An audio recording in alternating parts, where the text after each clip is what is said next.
بسم اللہ الرحمن الرحیم۔ فرمان مصطفیٰ صلی اللہ تعالی علیہ وآلہ وسلم جو مجھ پر ایک بار درود شریف پڑھے گا، اللہ تعالیٰ اس کے فرشتے اس پر 70 رحمتیں نازل فرماتی ہیں۔ صلو علی الحبیب۔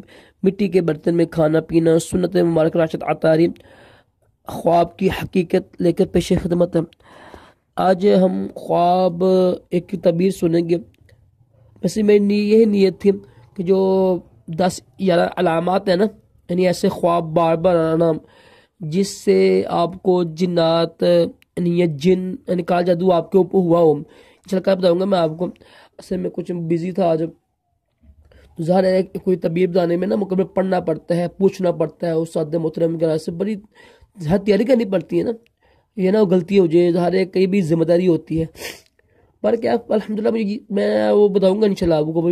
آج ہم بڑی پیاری ایک تعبیر سنیں گے کہ اگر خواب میں کس نے دیکھا نا کہ وہ مسجد نبوی یا خانہ کعبہ یا مسجد نبوی، خاص طور پر نا یہ تو نا حج کے جو حرام باندھا ہوا ہے، اس نے طواف کر رہا ہے، یا جو حج کے جو ہوتے ہیں نا رکن ہوتے ہیں، ٹھیک ہے، یعنی جو ابراہیم کا مقام ہے جہاں پر وہ اس کو وہاں پر نماز پڑھ رہا ہے، یعنی پتھر کو چوم رہا ہے نا، پتھر جو اسود ہے۔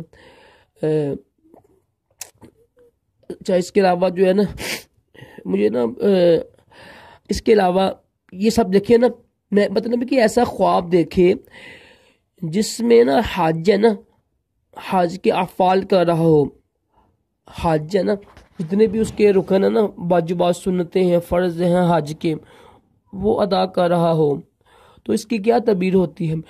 علماء کا نام فرماتے ہیں یہ ہوتا ہے نا حج یا خانہ کعبہ کو دیکھنا بالخصوص جو ہوتا ہے نا، یعنی حج کے افعال کرتے ہوئے دیکھنا خود کو بار بار، اس کی بہت ہی اچھی تعبیر۔ ایک تو تعبیر یہ ہے کہ یہ خانہ کعبہ سے محبت کی علامت ہے، اور یہ بہت اچھی، ہر دین سے بھی محبت ہوگی، جس کو خانہ کعبہ سے محبت ہوگی اس کو نماز روزے سے بھی محبت ہوگی، قرآن پاک کی تلاوت سے بھی محبت ہوگی، اور انشاءاللہ اس کو خوشخبری یہ ہے کہ بہت جلد انشاءاللہ ایسے اسباب پیدا ہو جائیں گے کہ وہ خود جا کر خانہ کعبہ کی یعنی نا حج کرے گا انشاءاللہ، حج یا عمرہ۔